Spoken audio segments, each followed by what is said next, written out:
All right, let's begin then. In the last session, we started permutations and combinations. We started with this basic counting principle, first of all. Uh, this is what we covered in that we have a certain number of ways of doing one thing and a certain number of ways of doing another thing. If you had to do both of those things together, the total ways would be the product of the individual uh, ways. So you just multiply the two. This is what we started from in the last session. We talked about this factorial notation that you were already familiar with from before as well. It was a quick reminder about that. And then we looked at how we can arrange different objects. And we started with some basic cases for that. We looked at how many 5-digit numbers we can make using these 5 digits, given that we could use one number multiple times, or if we cannot use one number multiple times. We looked at it in both situations, and then we looked at arrangements for letters as well. This was important towards the second half of our class last time. We talked about what happens if there are some letters that are repeated when we are arranging objects. So what we do in that case is we find out the total number of ways, considering first of all that there were no repetitions, and then we divide by the arrangements of the repeated letters. For example, if we had this word statistics, we said we would first find 10 factorial because we've got 10 letters in total. So we would say arrangements would have been 10 factorial if there were no repetitions. But then we've got some letters appearing multiple times. We have S coming thrice, we've got T coming thrice, and we also have I coming twice. So we divide by their arrangements, and that's 3 factorial, 3 factorial, and 2 factorial. We divide by all of them. So this was the general rule that we did for repetitions. We divide by the arrangements for the repeated letters. Okay, this is what we covered in our last session. All right, so today we want to have a look at what happens if there are some sort of restrictions. So sometimes you've got conditions, for example, you want some objects next to each other, or you want some specific objects separated from each other, they cannot be together. So you have some conditions like that sometimes. So now we want to understand how to deal with problems like that. So for example, if there are 10 people standing in a line and there are 2 people who don't want to be next to each other. Now, what happens then? How many possible arrangements are there? Or maybe there are 3 people who want to be next to each other. Then what happens in that case, right? So that's what we're going to look at now. So this is an example that we'll use to understand some of these restrictions, some of these conditions that we can have sometimes. Let's say we've got 6 math books, 4 physics books, and 2 chemistry books, and they need to be placed on a shelf. We want to figure out how many possible arrangements are there for these books. First of all, given that there are no restrictions. So if there were no restrictions, then we would say there are 12 books in total, right? We want to arrange these 12 books. What's the number of ways that we could have for this? It's just 12 factorial, right? So if we have 12 places on the shelf, for the first place, we have 12 options. For the second, we have 11 options. Then we have 10 options, and so on, up to 1. So the total number of ways that we get here is going to be 12 factorial. This is pretty straightforward. If there's no restriction, we just do it directly like this. So, all right, so you can evaluate this and see what this gives you. Let me try and do this. 12 factorial. This is giving me 4, 7, 9, 0, 0, 1, 6, 0, 0. All right, so if there were no restrictions, this is the number of ways you would have in this case. All right, 12 factorial. Now, let's say there were some sort of restrictions. So now it says, we want the chemistry books to be next to each other. Okay, we want the chemistry books to be next to each other. They cannot be, there cannot be any other books between the two chemistry books. Now, let me remind you, what was the total number of books? There were 12 books in total. 6 of them were math books, 4 of them were physics books, and 2 of them were chemistry books. So we want the 2 chemistry books to be together. That's what we want. Now, what was the situation initially when there were no restrictions? We basically had 12 spaces. I could just represent them using boxes like we used to do before.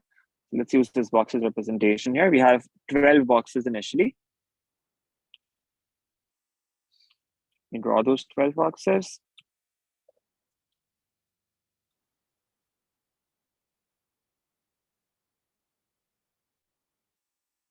All right, so we've got these 12 boxes. That's the initial situation, okay? We want the chemistry books to be together. How many chemistry books do we have here? We've got 2 chemistry books. Now, what we do for such cases is that we say chemistry books should be placed in a single box, because when we're arranging these boxes, earlier we said there are 12 factorial ways of arranging these boxes. But if there were 12 factorial, we could have a possibility where one chemistry book was here and another was here. But if we want them to be together, what we do is we put them in a single box. We say, out of these 12 boxes, the 2 boxes which have chemistry books, they should be merged and made a single box. So what we do is we merge these 2 boxes, let's say, and we say, this is one box now that contains the 2 chemistry books, which are C1 and C2, let's say. So we have the 2 chemistry books in one single box now. And now we think about in how many ways we can arrange these boxes now. So when the chemistry books move now, they're going to move together as a single box. So that is going to ensure that they're always together. All right. Now, what's the total number of ways of arranging these boxes? How many boxes do we have now? 12 minus 1, or you could think of it this way. There were 12 initially. You merged 2 boxes to make them one. So you have 10 left apart from those 2, and then those 2 become 1. So 10 plus 1, you've got 11 boxes in total. Okay, so 10, the rest of them, and then this one, that's 11 in total. In how many ways can you arrange these 11 boxes? You can arrange these 11 boxes in 11 factorial ways. All right. These boxes can be arranged in 11 factorial ways, again, using the same logic that we used to use before. For first place has 11 options, and the second has 10 options, the third has 9 options, and so on up to 1. So this is the number of ways for arranging these 11 boxes. But now you could also arrange these 2 chemistry books, because you see, this is one possible case that C1 is on the left and C2 is on the right. You could also have them other way around. You could have C2 and C1. So you could also arrange these chemistry books. They could also switch their places among themselves. So what's the number of ways of arranging these 2 chemistry books? There are 2 of them. You can arrange these 2 chemistry books in 2 factorial ways. So what you do is you multiply this number by 2 factorial. This 2 factorial is because of those 2 chemistry books, and that is going to give you the total number of arrangements given this condition.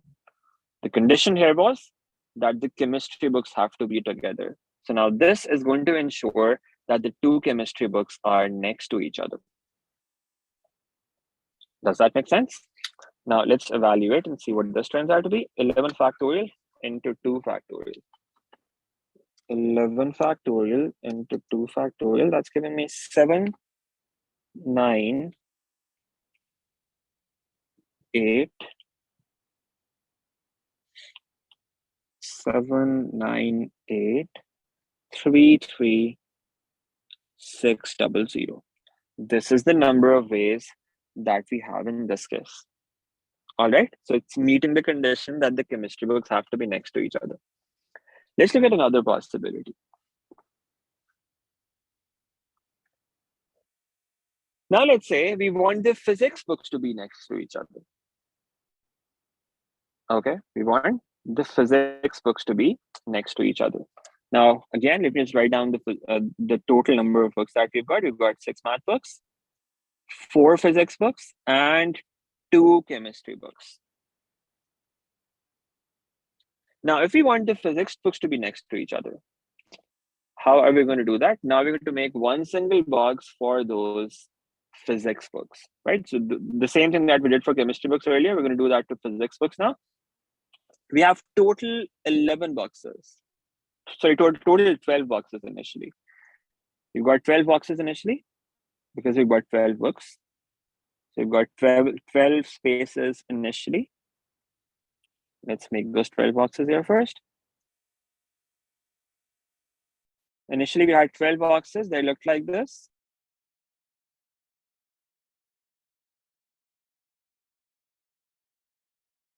But since we want the physics books to be next to each other, what we can do is, just like we did for chemistry books, we can put them all in a single box. We can say, let's make one single box for the physics books so that they move together. All right. So let's merge 4 of these boxes, 1, 2, 3, 4, and put physics books P1, P2, P3, and P4, all of them in a single box. And now when you move them around, they're all going to move together. All right. How many boxes do we have now? We have 8 other boxes plus this one. So there are 9 boxes in total that we can move around now. What's the number of ways of arranging those 9 boxes?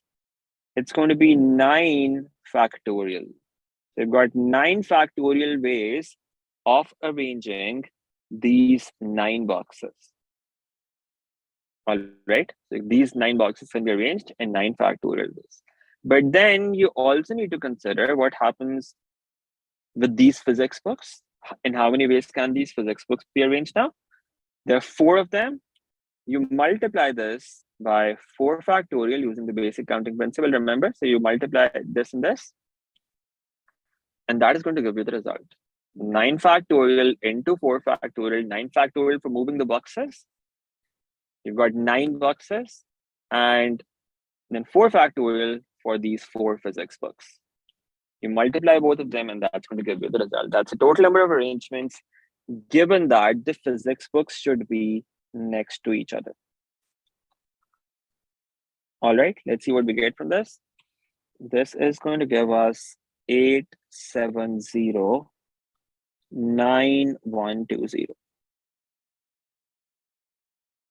Okay, this is the number of ways that we've got if we want the physics books to be next to each other.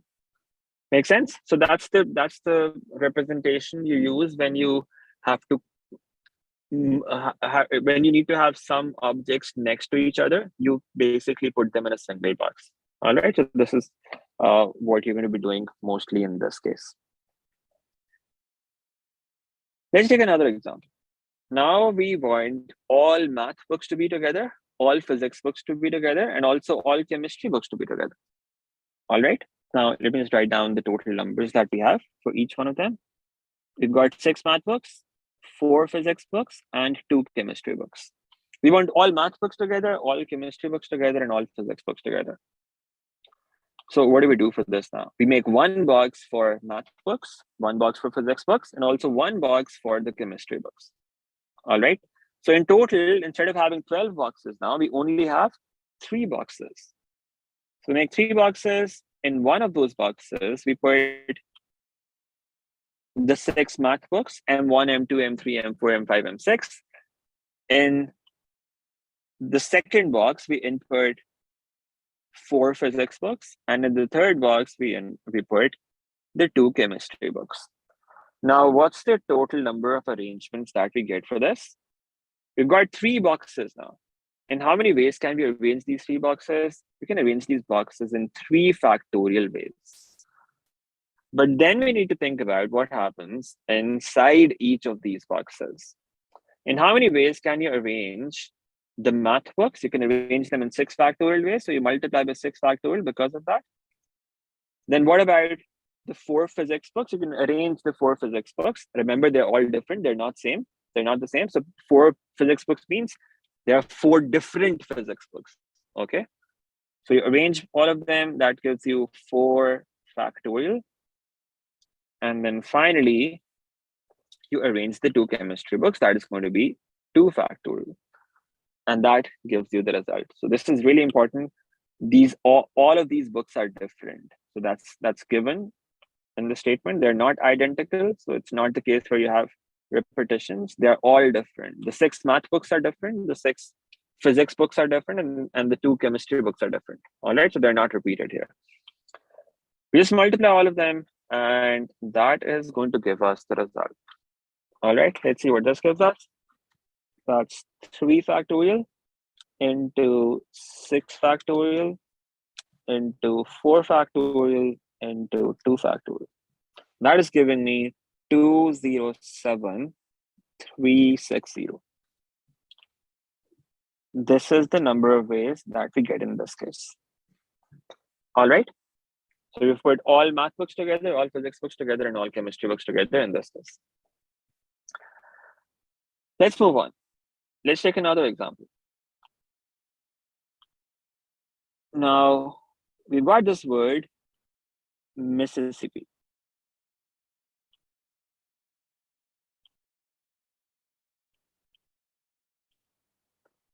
Now, we want to arrange the letters of this word. Now, what happens if there are no restrictions? Now, if there are no restrictions, that means there is no condition that any letters have to be together or any letters have to be separated. There's nothing like that. You just have to arrange them randomly without any conditions. How would you do that? You would count the total number of letters that you've got. You've got 4, 8, 11 letters. So what's the number of ways of arranging 11 letters? 11 factorial. But that is considering that if all of them were different. Okay, if all of them were different, it would just be 11 factorial. But then you've got some letters that are repeated here. So for example, you've got I's here. You've got 1, 2, 3, and 4 I's. So in order to account for their repetitions, you divide by 4 factorial. You have 4S here. You divide by 4 factorial because of that. And you also have 2 P's. You divide by 2 factorial because of those 2 P's as well. And that is going to give you the result. All right, 11 factorial divided by 4 factorial, divided by 4 factorial, divided by 2 factorial. And that gives me 34,650. All right, so this is the number of ways, number of arrangements for this if there were no restrictions. Now, what if there were some restrictions? Now we want that the 2 P's and M, they have to be next to each other. You want the 2 P's together, the 2 P's and the M together. So all these 3 letters have to be next to each other. All right. Now, so it could be something like this, PPM, it could be PMP as well. That's also fine. It could be MPP. That doesn't matter, but they have to be next to each other. There can't be another letter apart from these 3 between them. Okay. So what do we do in this case now? How many total letters do you have? You've got 11 letters in total. So if there were no conditions, how many boxes were you going to have in that case? If there were no conditions, you would have had 11 boxes for that, 11 spaces. You can draw them first. If there were no conditions, you would have had 11 boxes and they would have looked something like this.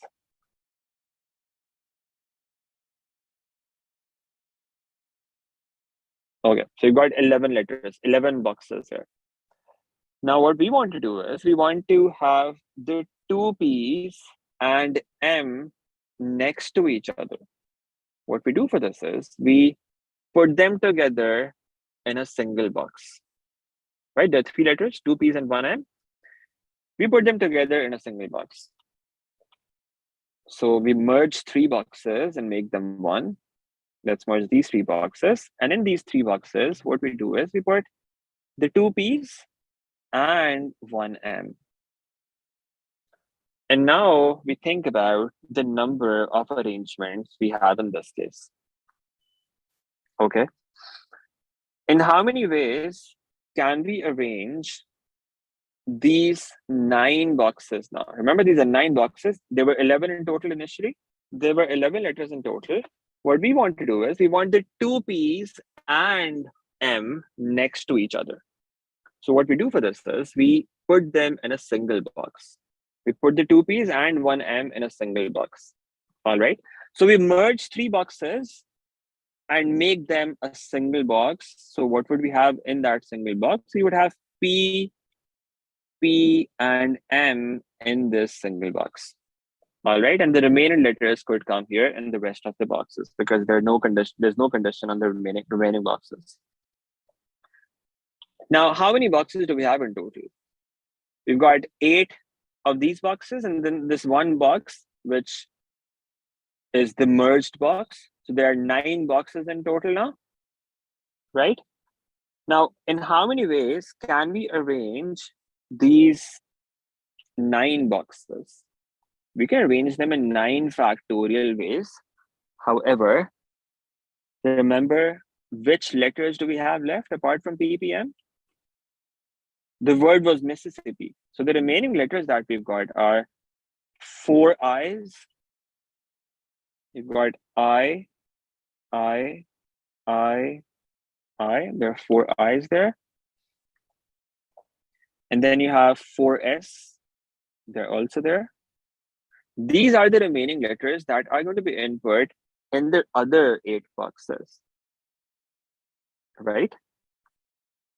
Now, 9 factorial is the number of ways of arranging these 9 boxes. However, 4 of these 9 boxes are identical. They're all I's. So what we do because of that is we divide by 4 factorial to account for that repetition. So we divide by 4 factorial because of those 4 I's. But then we also have 4 S there. So there are 4 other boxes which are identical with each other. So we also divide by 4 factorial because of that to get rid of that repetition. And we get 9 factorial over 4 factorial and 4 factorial. Okay, this is the number of ways for arranging these 9 boxes. So once you're done with those outer boxes, let's think about what happens inside this box now. Inside this box, we've got 3 letters. What's the number of ways for arranging 3 letters? You can arrange 3 letters in 3 factorial ways.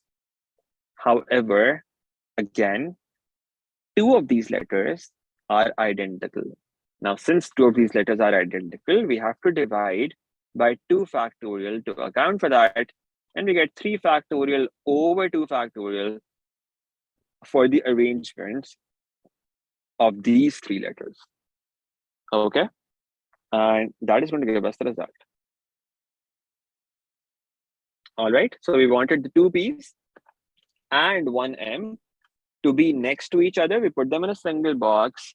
Then we thought about what happens to these 9 boxes. We've got 9 factorial ways for that. But since 4 I's are identical and 4 S are identical, we have to divide the 4 factorial and 4 factorial. And then we think about what happens inside this box, PPM. The number of ways for arranging letters in this box are 3 factorial because there are 3 letters, but then 2 of them are repeated. We divide by 2 factorial because of that. And this is going to give us a final result. Let me just calculate that. 9 factorial divided by 4 factorial divided by 4 factorial multiplied by 3 factorial over 2 factorial. And that is giving me 1890. This is the number of possible arrangements that you've got in this case. Okay. I hope that makes sense. Let me know if there are any quick questions on this.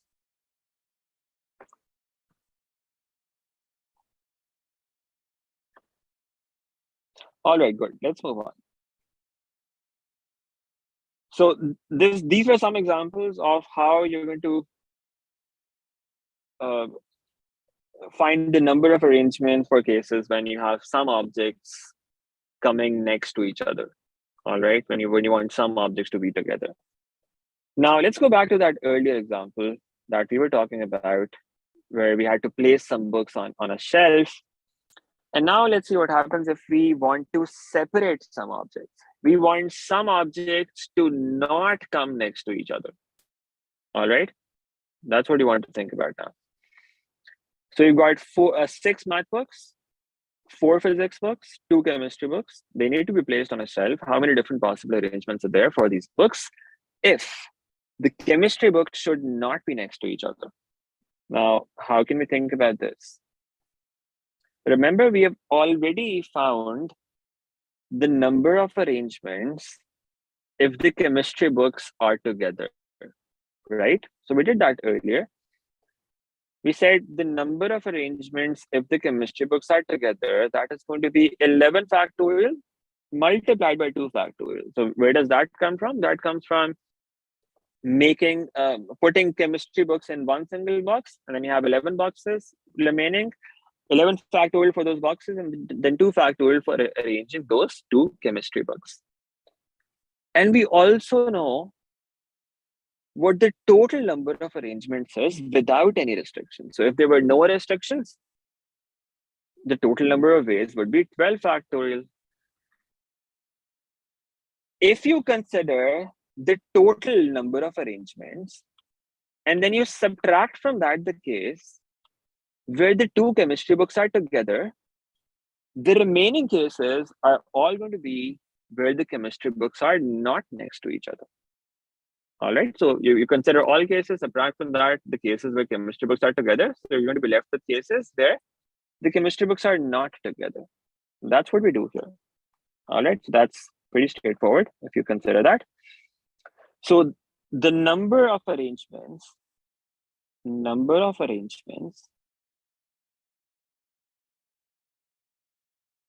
if the chemistry books are not together. What is that equal to? That is equal to the total arrangements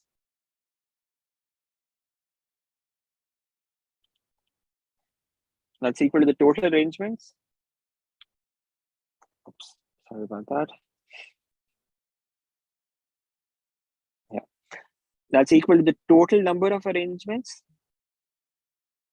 without any restrictions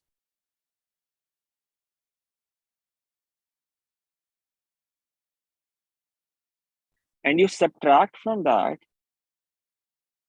the case where the chemistry books are together.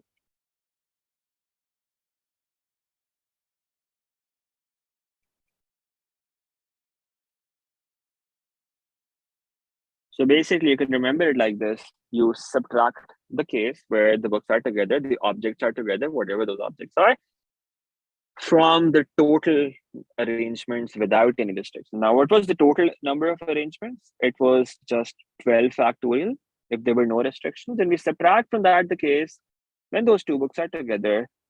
The number of cases that we got for that is 11 factorial into 2 factorial. We found that before.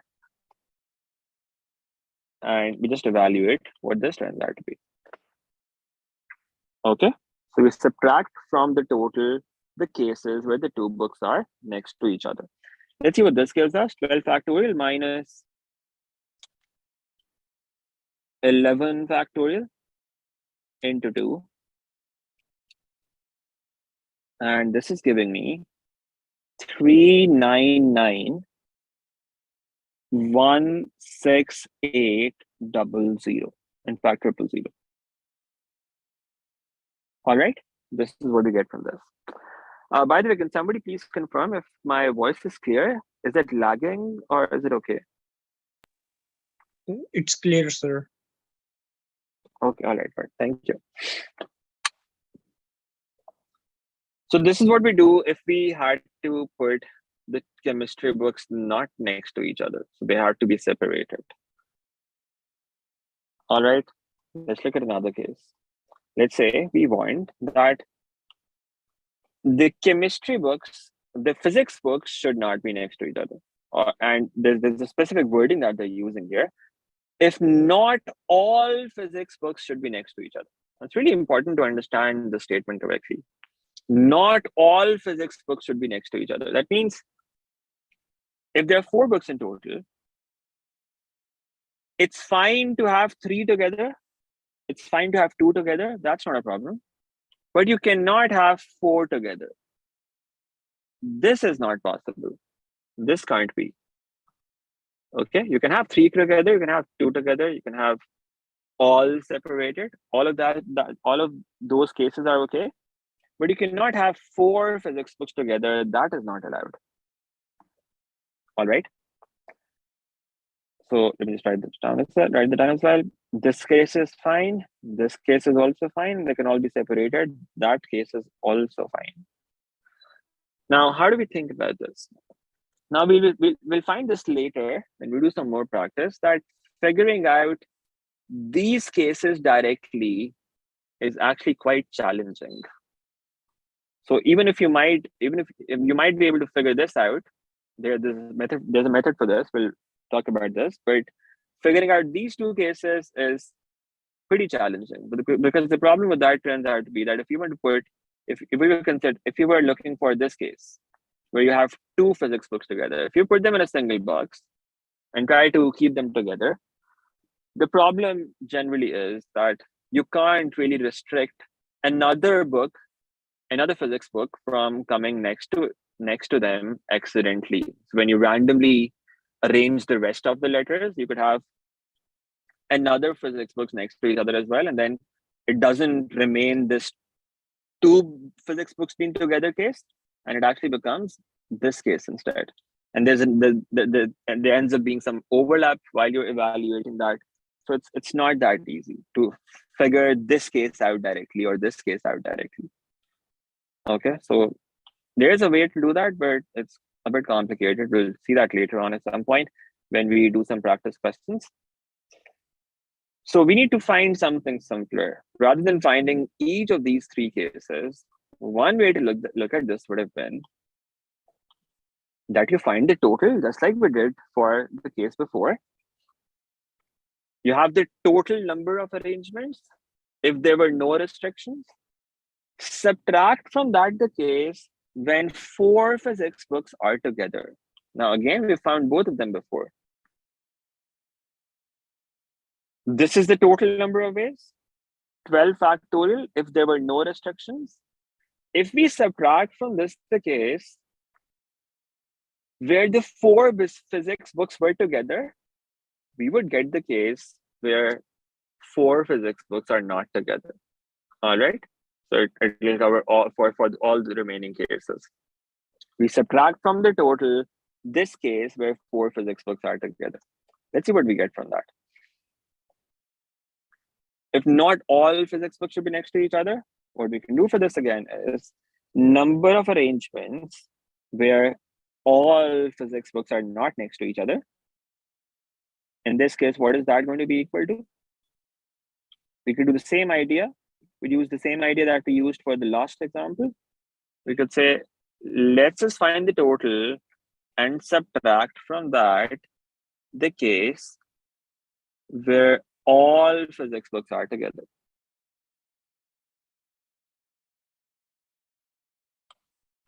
All right. This is again an idea that we could use here. What was the total? The total was 12 factorial. Subtract from that the case where all physics books are together. What is that going to be? That was 9 factorial because we had 9 boxes after merging 4 of those boxes into 4 factorial, which was coming for the physics books arrangements. 9 factorial into 4 factorial. Let's evaluate this. 9 factorial into 4 factorial. Subtract this from 12 factorial. This is giving me 4702 92480. That's a pretty big number, but this is what I'm getting. And I do this. Just confirm 12 factorial minus 9 factorial into 4 factorial. Yeah, this is what we get. All right. So again, we subtract the case where all of them are together from the total without any restrictions. Let's move on. Let's say if we were to change this a bit. And now we say none of the physics books should be next to each other. None of the physics books should be next to each other now. So now this case is different from the previous case. In the previous case, we said not all physics books should be next to each other. That means only this case was not allowed. So we could just subtract this case from the total. But now this means you cannot have 4 together. You cannot have 3 together. You can also not have 2 together. All of those cases are not allowed. Only this case is allowed. Now, in this case, it's going to be pretty complicated to subtract all of these 3 cases. So to first find these 3 cases individually and then subtract them from the total. But because again, I said, okay, sorry, where did that go?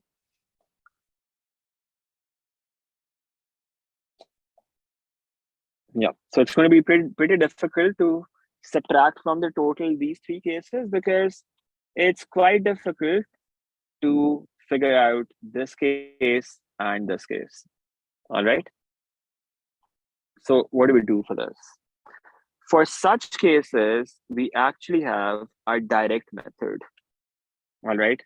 And this is a standard method that you use for separating objects if you have to separate all of them. If you have to separate all of them, then you can use this method for that. So how does this work?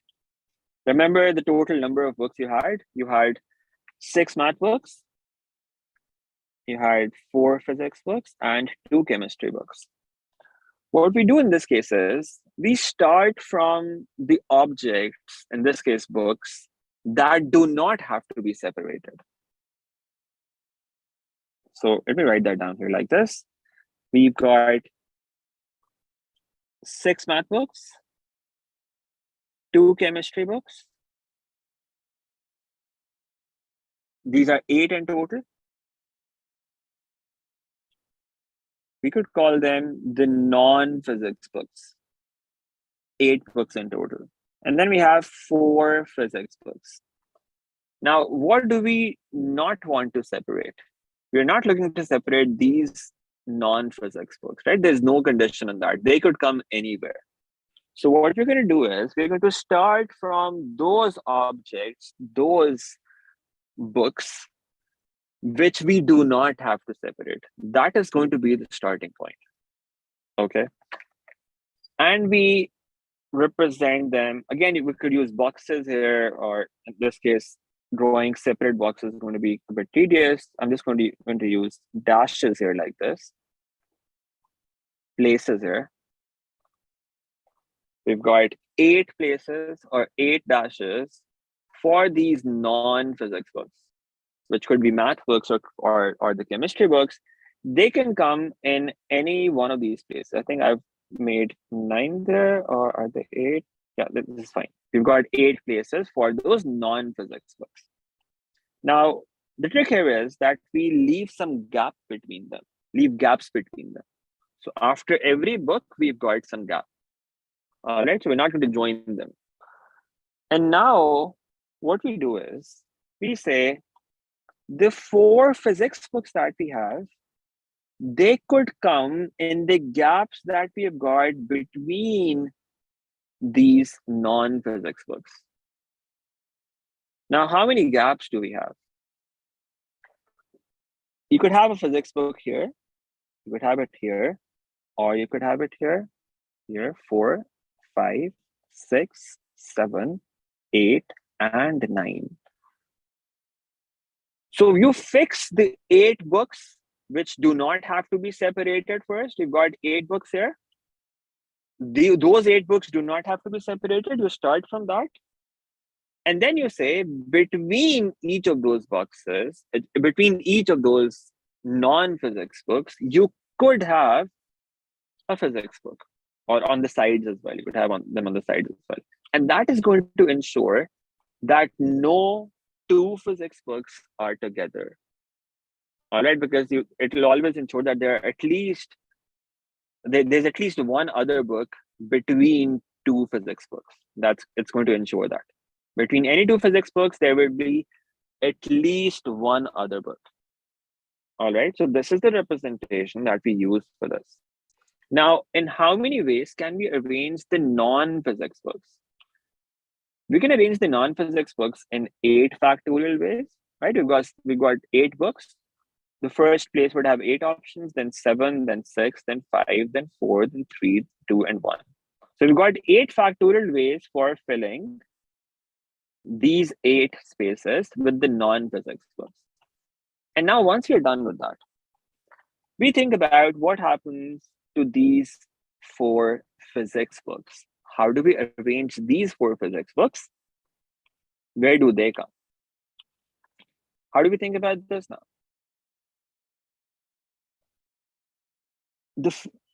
Think of one book at a time. So let's say the first physics book comes. How many options does this first physics book have?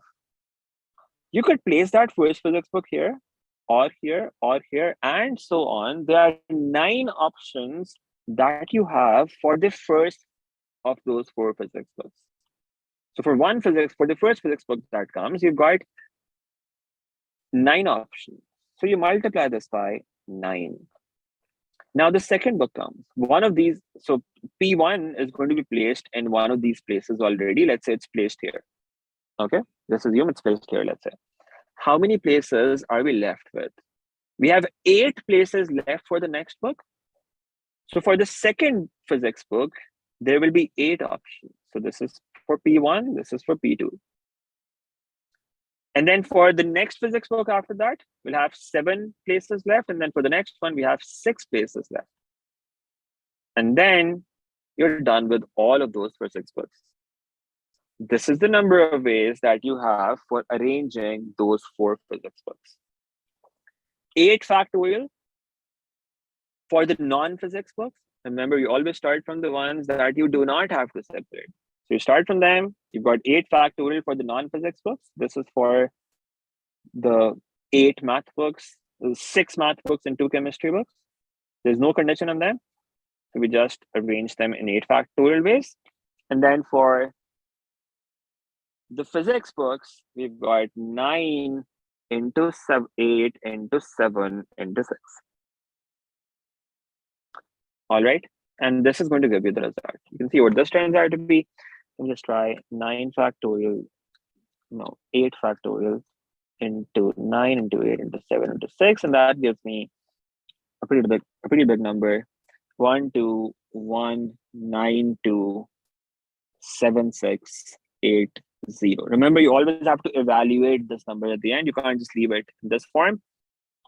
You have to evaluate the final answer. Okay. No matter how long it is, you have to write it down. All right. So this is what we've got. Okay. Let's take another example. Now we want the 2 chemistry books to be next to each other, but none of the physics books to be next to each other. That's kind of tricky. We want the chemistry books to be together, but physics books to not be together.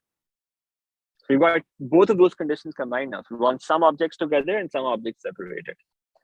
How do we think?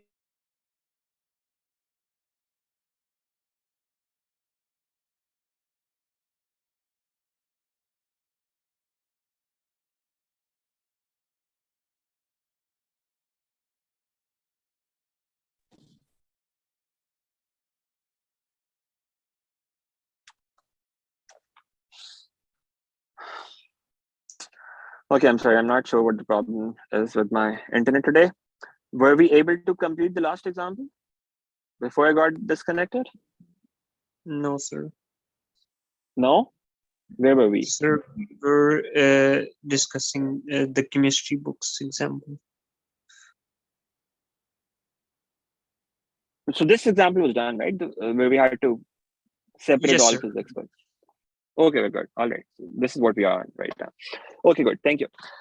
So now what we want to do is we want the chemistry books to be together, but none of the physics books to be together. That's what we want. Okay. Chemistry books should be together, but none of the physics books to be together should be together. So we got both of those things, those two conditions together now. Okay. How do we deal with this? So again, just like in the previous example, what we do is we start from those objects that do not have to be separated. Now, let me write those down. We have 6 math books. We have 6 math books, 2 chemistry books. These are the books that do not have to be separated. And then 4 physics books, they have to be separated. So we start from the ones that we do not have to separate. We do not have to separate these 8 books. So how many places would we have for them initially? 1, 2, 3, 4, 5, 6, 7, 8. And we have gaps between them where we can put these physics books. But there's another condition. And that condition is the chemistry books, they have to be together. So what we do is, remember what we used to do to have 2 or more objects together? We used to put them in a single box. Now here we've got spaces as a representation. What we do in this case is we say the 2 chemistry books should be in a single space. So we have 8 spaces originally. We merge 2 of them and we say the 2 chemistry books should come together like this. Let's say C1 and C2, they come together like this. All right. And now we've got 7 places. Now, between these 7 places, you can put these physics books.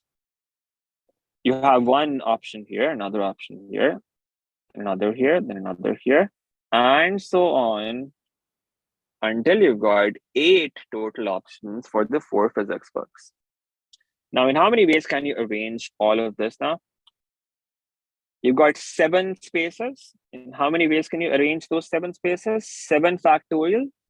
They're all different, remember? All books are different. But then we've got 2 chemistry books. They could also switch places with each other, C1, C2, and then C2, C1. You multiply by 2 factorial because of that. So this 7 factorial is for those 7 spaces, or you could have boxes in place of that. That's also fine. 2 factorial is for the 2 chemistry books. And then you think about the physics books. When the first physics book comes here, how many options does that have? It can be placed in 8 places. It has 8 options. So you multiply this by 8 for the first physics book. Then the second physics book comes once one of them is already placed in one of these spaces. You've got 7 spaces left. And then for the next one, you've got 6. And then for the next one, you've got 5. And that's it. You're done with all of those physics books, P1, P2, P3, and P4. You evaluate this and you see what this gives you. All right, 7 factorial into 2 into 8 into 7 into 6 into 5, and that is giving me 1693 4400. This is what we get in this case. So you start from the ones that you do not have to separate, and then you can handle the rest of them. So you have another condition here as well, that the 2 chemistry books have to be together. So you also handle that. and you find out the total possibilities. Okay, one last quick example, and then we end this whole restrictions thing. We'll do another thing in the next class. In fact, we'll do some practice questions tomorrow, and then we'll do the rest of the concepts on Wednesday, inshallah. Let's quickly do this example, and then we end. We have 6 boys and 5 girls. They stand in line. None of the girls wants to stand next to each other. Okay, how many possible arrangements are there in this case? How do we think about this? Again, we start from those people who have to be, who do not have to be separated. We've got 6 boys and 5 girls. Boys do not have to be separated. So we start from boys. Okay, we start from boys because they don't have to be separated. How many places do we have for boys? 1, 2, 3, 4, 5, 6. We've got 6 places for the boys. And then girls have to be placed in the gaps that you have in between.